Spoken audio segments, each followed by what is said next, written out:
So it is with great pleasure that today we welcome Ambassador Emily Haber, the Federal Republic of Germany, as our guest to address the Council.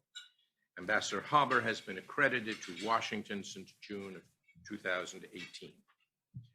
With Russia's war on Ukraine raging since early this year, Germany finds itself in dramatically changed economic, political, and military circumstances. Discontinuation of the Nord Stream 2 pipeline, which was to have brought an increased supply of natural gas from Russia to Germany to fuel its prodigious industrial capacity, with a shutdown of natural gas supplies flowing through the Nord Stream 1 pipeline, and with a European boycott of Russian oil, all of those have accumulated in sharply increased costs of energy in Germany for both industry and consumers. Incidentally, yesterday, both pipelines, while largely dormant, appeared to have suffered substantial underwater explosions that have been characterized by Denmark, Sweden, and Poland as sabotage without yet naming Putin's Russia. Uniper, Germany's largest importer of Russian gas and the supplier of 40% of the natural gas consumed in Germany, effectively has lurched into insolvency, necessitating an 8 billion euro capital infusion by the German government, which now has assumed 99% ownership of the company. While Germany's gas storage has reached over 90% of capacity, that represents only about a 2-month supply, the depletion of which will be accompanied by colder weather. I should say accelerated by colder weather. Shortly before the Russian invasion of Ukraine, a new center-left government headed by Chancellor Olaf Scholz of the SPD replaced Chancellor Angela Merkel's center-right CDU government coalition. The Scholz government quickly recognized the need for pronouncedly increased defense spending, but in fact, in this year and next, Germany will still fall short of NATO's target of 2% of GDP. As the final piece in this scene setter for Ambassador Haber, Germany has taken in about 1 million Ukrainian refugees who are entitled to special status, conferring government-paid social benefits, medical care, and housing. Just this week, CDU opposition leader Friedrich Merz triggered a political firestorm when he accused Ukrainians of welfare tourism, quotes. He apologized for it. Yes, a remark that he quickly sought to somewhat walk back. In summary, Germany faces powerful, dynamic circumstances that weren't remotely contemplated a scant year ago. To enlighten us concerning these and other emerging challenges to Germany in Europe and beyond, we turn to Ambassador Haber, the official voice of Germany here in the United States. Ambassador Haber, herzlich willkommen bei uns. What the Russian aggression against Ukraine means for all of us, and what the state of affairs are right now, and what the risks are that are linked to the latest Russian moves. But first, let me say this. When Russia attacked Ukraine in February 2022, many in Europe, including in Germany, had not thought that this was going to be possible. Basically, because it was so unimaginable that we would see a war of aggression in a geography where the echoes of the memories of another war of aggression is still in living memory. It was simply unimaginable for most in Western Europe and in Southern Europe, less so in the Eastern European countries that had made their own experience in the Warsaw Bloc and with the Soviet Union. They had thought it, they had warned all along. They had placed a great trust in the American warnings, which we did too, but we thought, or many Germans at least, thought that this was just a huge theater designed to shape a negotiation position. Well, that was wrong.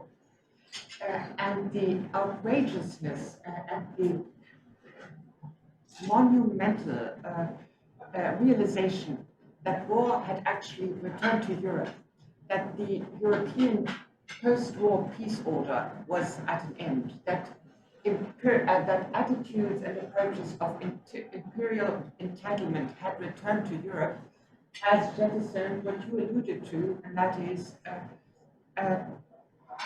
turnabout of fundamental German policies and of strategic thinking. Germans had for many decades squarely believed that interdependence would produce stability, because both sides actually had vested interests. And it turns out, with the war the Russian war, that independence only produces stability if both sides agree on the goal of interdependence. If a political agenda jettisons the objective, say, of stability and predictability, then interdependence is neither here nor there. It means dependence and it means vulnerability, and that's what was one of the main conclusions that Germany had to draw from the war, which meant that on energy we had to turn around. We had to. It was clear by then that Russia was ready to weaponize energy dependencies. It had done so before with regard to other countries, never with regard to Germany, but here we were in a different situation. So in February 2022, we received 55% of our gas from Russia, 45% of our oil from Russia, 50% of our coal from Russia. That wasn't feasible anymore. We are now at 0% gas from Russia. We are now at 23% of our oil from Russia. It will be zero by December. We are practically at zero coal from Russia as well, which means that we are indeed approaching a winter where, for the first time, Russia, as a major importer of fossil fuels to Germany and to Europe, is no more there. And we're replacing it, and we're doing it at a breakneck speed. Our storage facilities have been empty, or practically empty. Half of them have been practically empty by the beginning of the year. They are now all filled by over 90%. And when I was in Germany at the Ambassadors Conference only a short while ago, people told me they do not worry about the next winter, because the storage capacities and additional deliveries and contracts with Qatar and Norway on LNG will probably help us to some extent. It is the winter after next winter that will turn out to be more dangerous. Will we be able to cross that bridge? I asked that to colleagues in Berlin, and they said too many variables still unknown. It depends on the winter, it depends on what happens with oil, it depends on the markets. But overall, I think we are in a much, much better place than people would have predicted in February, March, or April, when everyone said, not only are we in for a devastating winter and freezing, we'll also be in for a massive downturn of the economy. Now, mind you, energy prices have skyrocketed in Europe and in Germany too. Their prices are incredibly high. Of course, that has an effect on businesses, including on small and medium-sized businesses. Of course, that may have an effect on decision of businesses on whether to relocate investment and labor to places where energy prices are not comparatively high. But we're not there yet. And again, I would repeat, the downturn we see, and there will be a recession as early as next year, but all the predictions and predicted trajectories are not nearly as steep as people would have expected before. Turning to, now I said a lot about energy because you did. Turning to strategic decisions, there are two. The German word Zeitenwende has, I think, moved into the American language too. Zeitenwende means a massive turnaround, a massive change, not only in energy and economic policies. Axiomatic assumptions have been jettisoned, but also in strategy and security. You will remember that Germany has never before exported military equipment to countries in conflict or in crisis areas. That was something I had to defend before 24th of February. Believe me, it was very difficult to defend, just because we were really attacked, because people did not understand why we wouldn't be supporting a country that was clearly threatened by a military build-up and by a possibly imminent attack. Well, this foundational policy of never exporting weapons and military equipment to crisis or conflict areas has also been jettisoned on the 24th of February this year. By now, we're one of the biggest supporters in terms of military equipment for Ukraine. We're sending Gepard tanks, we're sending Mars systems, Iris system, most modern howitzers you can imagine. And I know that time and again, the focus here in the US is on what does Germany not deliver? Well, doing that, you do overlook or eclipse the fact that many of these weapons we are delivering to Ukraine, including the Gepards and the Mars systems and the howitzers, have played a major role in the recent advance of Ukrainian forces. We're also the biggest EU financial and humanitarian supporter of Ukraine. In humanitarian terms, we are next to the US, the biggest supporter. We are also in financial terms, and don't underestimate that. Ukraine will be in for a major budgetary crisis. It needs $5 billion US dollars every month. And that will require a lot of efforts from Ukraine's supporters. And there too, Germany has taken the responsibility it should be taking as the biggest country in Europe and in the European Union. So that's where we are right now. And these are major decisions where Germany has changed course. And you mentioned the 2% goal. We have established, and it's enshrined in the German constitution, a 100 billion euro fund that will make sure that we will reach the 2% objective. You mentioned that we will not reach it by the end of this year, and that is true. But that is also linked to procurement and development cycles, so that doesn't happen overnight. But it will happen, and we are dedicated, and it is a constitutional obligation as of now, also indicative of a change of thinking. And perhaps I may turn now for a moment to what's happening in Ukraine right now, because I think it's important for all of us. Because while it is true that this war is existential for Europe, and that borders in Europe have not only become threatened, but it has just opened, this war has opened European eyes to the possibility that not only Ukrainian borders can be threatened, but other borders as well. And that makes decisions we take in Europe and we take in the transatlantic community opposing Russia's aggression so existential. But what's happening goes beyond that. It's not only about Europe and European security, because what is challenged now is one of the foundational principles of international law, and that is territorial integrity.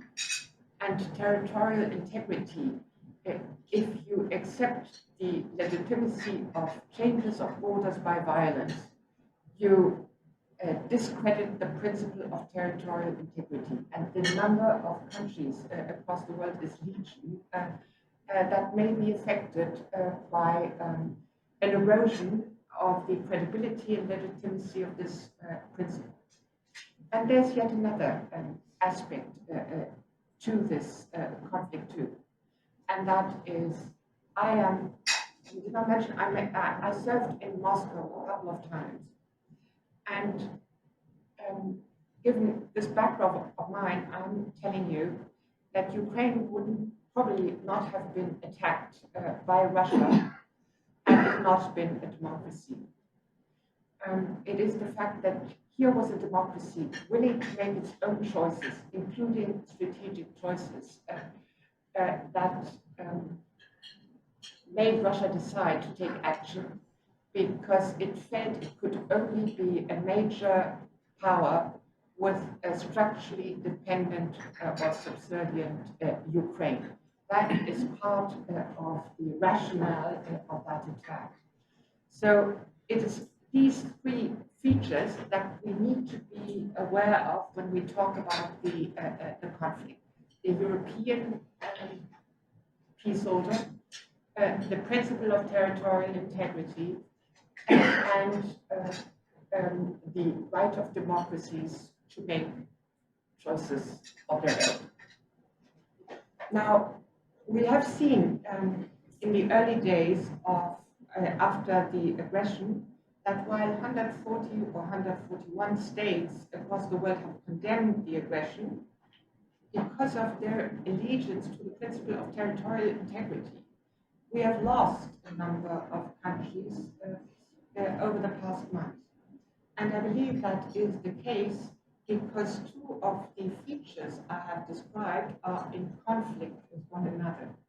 Many of the countries that have aligned themselves with us in pushing back this attack against territorial integrity, which is hugely important for these countries, have no interest at all in looking at the conflict through the prism of autocracy versus democracy, because for them, territorial integrity is a security category of the first order, but so is systemic security, by which I mean autocracy in their cases. We have to be aware of that. And as we try to shape a global opposition against this Russian attack, we have to be aware that we may be losing countries if we understand countries from the global south, if we place too much focus on the aspect of democracy, which I find hugely important, but sometimes in international politics, if you want allies to produce results or achieve objectives, you at best define the trajectory reaching that. Now, I see a development that started in Samarkand a couple of days ago.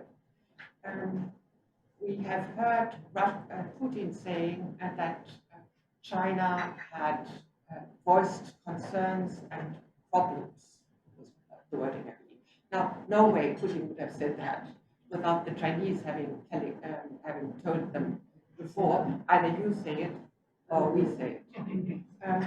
India, too, was incredibly outspoken.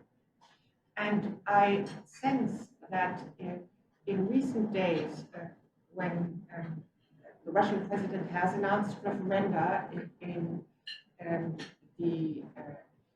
Donetsk and in Luhansk and in Zaporozhye and in Kherson, and telling the world that should war continue in these territories after annexation, which will happen, this would be considered an attack against Russian territory. Obviously, the backdrop is, up to now, the logic of the transatlantic position was, we're going to do what it takes in order to support Ukraine, but we will prevent a situation or not add or fuel a development, add to or fuel a development that will produce a spillover of the war and an expansion of this war into a larger all-out war in Europe.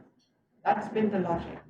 And that's why the weaponry and the systems sent to Ukraine were always confined, if you will, to the Ukrainian theater. Now, Putin has redefined the Ukrainian theater. He has redefined Russian theater and thereby appended the principle of aggression and defensive action. That's a dangerous situation, not least because he has placed it, or he has indicated that the Russian nuclear umbrella will extend to all Russian territories, possibly meaning the territories that he is poised to annex. The referenda have taken place. They have had Soviet results.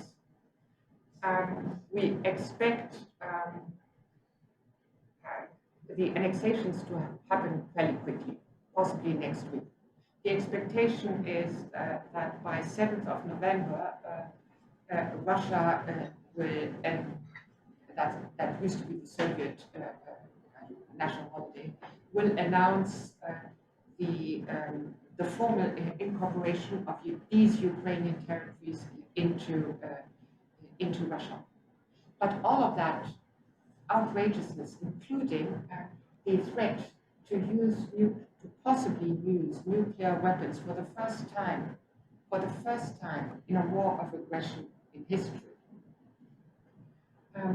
has also shifted somewhat the mood in the global south and made Russia even more, and I think much more of a pariah than it had been until then. Does it mean, are they serious about it? The thing is, no, none of us can know. I used to work in serving our embassy in Moscow during Soviet times, and I keep telling people, in Soviet times we knew more about the system than we do now, because even though this was a dictatorship, there were structures of accountability. The Politburo, if you will, was one, or the Central Committee, and no such thing exists anymore, which makes it so difficult to assess the dynamic of inner circles, which is something we need to be aware of. I have noted, and my colleague has directed my attention to that we get different signals from Russia, from Russian voices, Lavrov, as to what territories are actually going to be annexed. Are these the territories where Russian soldiers are actually standing? But mind you, in an area like Donetsk, it's only 50% of the pre-war territory of Donetsk. Do they mean the borders of both territories in Soviet times? We don't know. And with my experience, I would say that the ambiguity is intended to leave us in the dark and also leave some latitude to the Russian decision. But the fact is, this is a president who is cornered. He had expected to win the war within 2 days.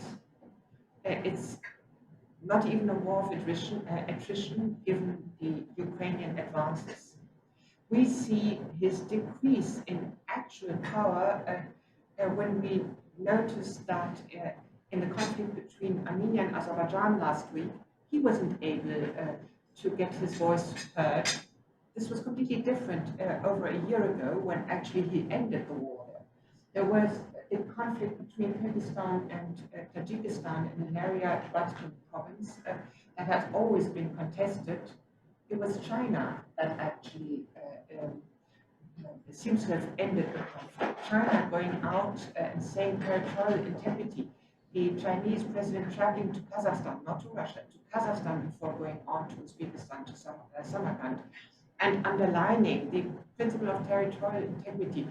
Power has shifted in the region, and it is, and not to Russia's advantage, significantly towards Russian disadvantage. And the latest call for mobilization, well, should make us watch very, very carefully what's happening in the Russian provinces, especially in the Caucasus. A Russian expert has told me the other day that don't watch St. Petersburg, don't watch Moscow. Of course, there are important demonstrations there, but that's just 1,000 or 1,200 people, where the mobilization actually produces a massive backlash. That's in rural Russia and especially in the Caucasus, in areas where the family links and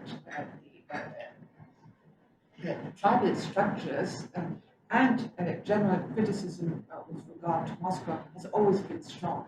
And that's where people are being recruited, and that's where massive protests are occurring. It's not a coincidence that the biggest lines of exit are at the Russian-Georgian border and in Kazakhstan and at Russia's eastern borders. Some in Finland too, it's true, but mostly it's in the south and in the east. So what I'm trying to say is we're in a situation where it's very difficult to predict developments. I think we have done a very, very good job, and not least thanks to American leadership in shaping a coalition against Putin. He has certainly not expected the degree of cohesion that we have displayed. He still is hoping, no doubt about that, for the devastating effect of a winter on European or transatlantic disunity. We have moved throughout the past months by adapting step by step what we could do and how far, by pushing the envelope, while not overstepping a line that would open the door to a major military spillover. And I think that's what we will have to do now too. With one exception, I think we have to be very, very clear that territories annexed from where we stand are Ukrainian territories. We must leave Russia and the Russian president in no doubt whatsoever that we will not react to or factor in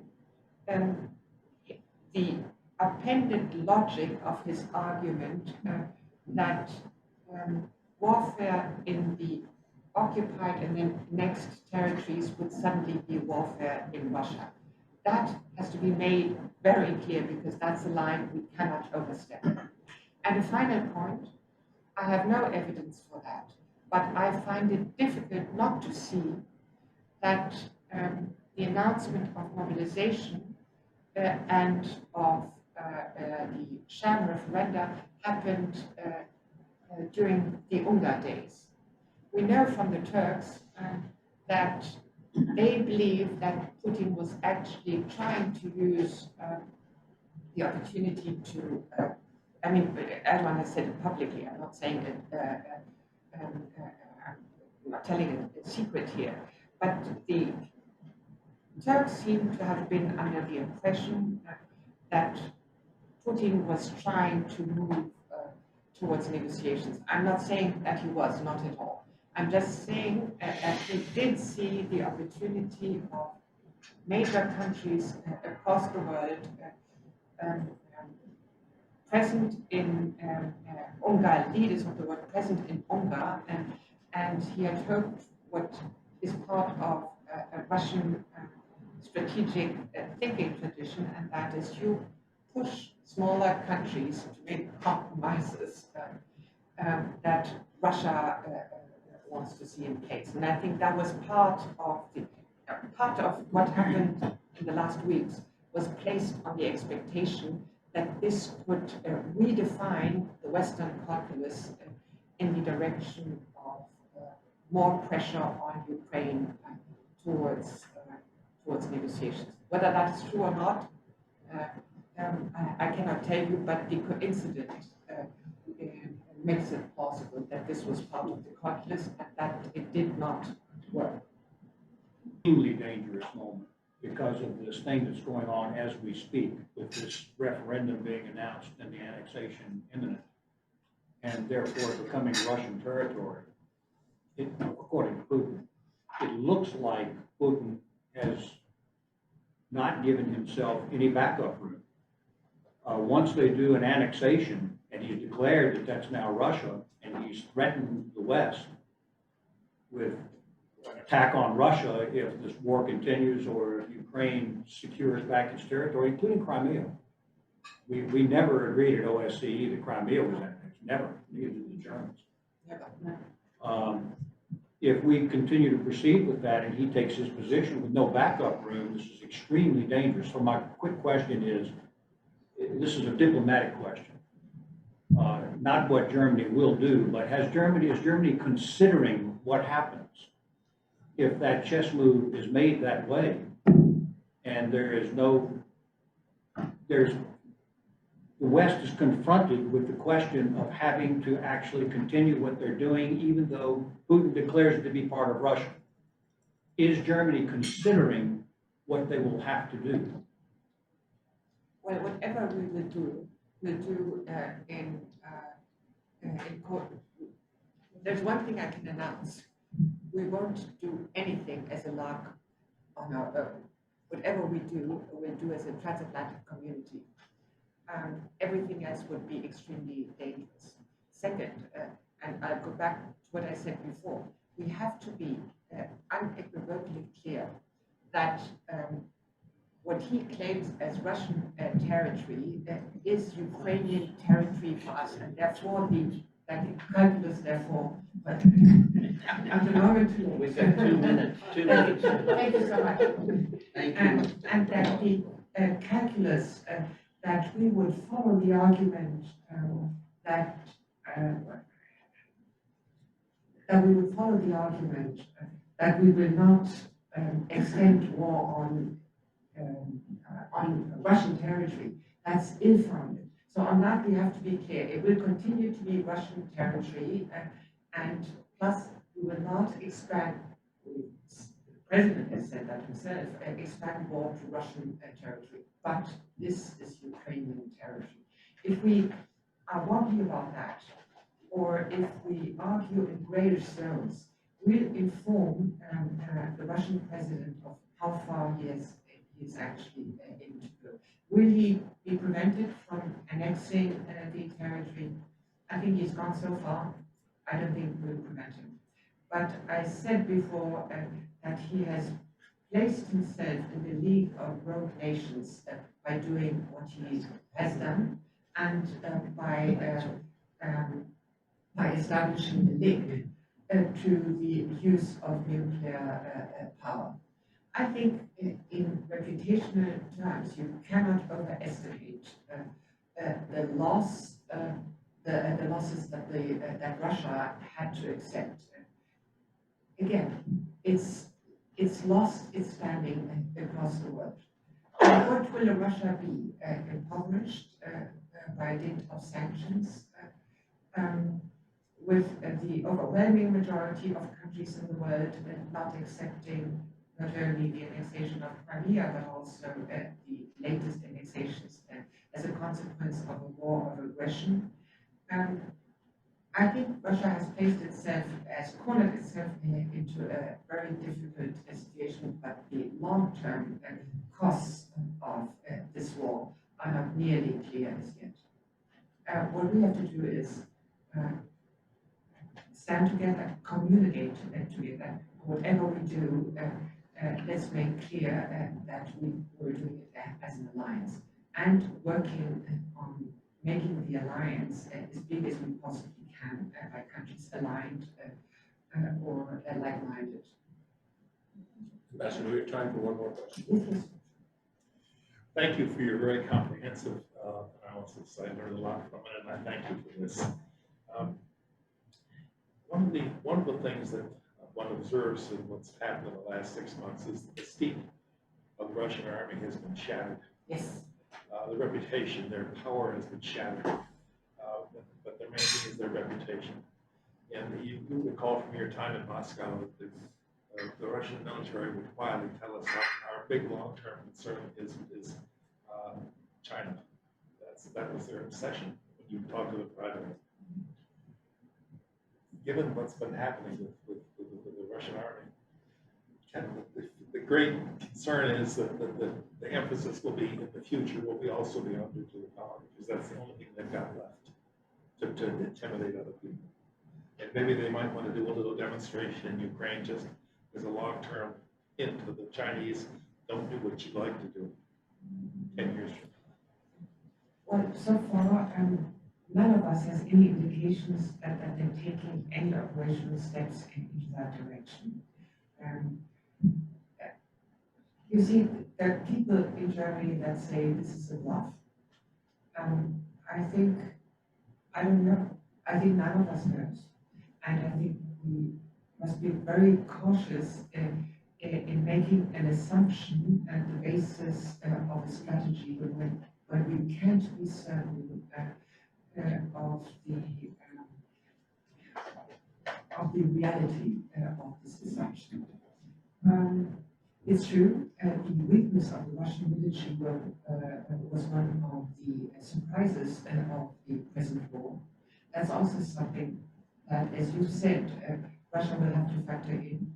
One of the consequences of this war was reminding Russia and reminding countries in Russia's neighborhood and geography of how strong China had become and how dependent Russia had become on China. I think it is the first time that China has played a role in speaking up in conflicts that are conflicts within the post-Soviet realm. That Russia has become a junior partner is totally clear. But China recently has placed some distance between itself and the junior partner and has reminded Russia that it will only go so far in supporting Russia. It will certainly not risk a conflict with a political conflict and with the West about it. So when you say is Russia ready to actually move towards using nuclear power, it will have to reckon not only with the West and the reactions in the global South, but also with China. So I think there's no more I can say than that, but it will factor in what the Russian president thinks. Let me say a final word. We know that during COVID, the Russian president has intensely studied Russian history. He said so to people I know. He studied Russian documents. He studied Russian wars. I'm a historian too. And if he studied Russian history, he will also have studied the effect of Russian wars, in particular of Russian defeats, or of Russian military losses. Most of them were linked to systemic changes or revolutions. So that's also something he will closely look at, and that's why we have to closely observe and follow what's happening in the Caucasus and in Russia's rural areas. There's so many variables unknown, and it's not just a single highway towards a decision. There's China, there's domestic policies, there's systemic insecurity, there is public uprising, and so there is the West, there is the shift of the global South. All of that is something that Russia will have to observe, and things are not moving in its favor. Thank you. Peter. Thank you.